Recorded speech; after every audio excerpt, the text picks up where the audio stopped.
Hello বন্ধুরা, কেমন আছো তোমরা সবাই? আশা করি সবাই ভালো আছো। তো বাড়ির চারপাশটা একটু জঙ্গল হয়েছিল, তাই পরিষ্কার করে নিলাম। আর কাল রান্নাবান্না করে রান্নাঘরটা লেপে রেখেছিলাম, কিন্তু উনানটা লেপিনি, কারণ উনানটা গরম ছিল, আর গরম উনান বলে লেপতে হয় না। তো এরপর আমি জল গরম বসিয়ে দিয়েছি। তো এরপর হাঁড়িটা আমি ভালো করে মেজে নিলাম। আর হাঁড়িটা মেজে আমি চান করে পুজো দিয়ে দিলাম। এদিকে মা ভাত বসিয়ে দিয়েছে, তো আমি বাকি সবজিটুকু কেটে নিরামিষটুকু রান্না করলাম। তো আজকে এই পর্যন্তই। হ্যালো বন্ধুরা, কেমন আছো তোমরা সবাই? আশা করি সবাই ভালো আছো। তো বাড়ির চারপাশটা একটু জঙ্গল হয়েছিল, তাই পরিষ্কার করে নিলাম।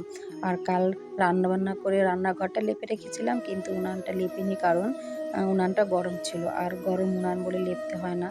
তো এরপর আমি জল গরম বসিয়ে দিয়েছি। তো এরপর হাঁড়িটা আমি ভালো করে মেজে নিলাম।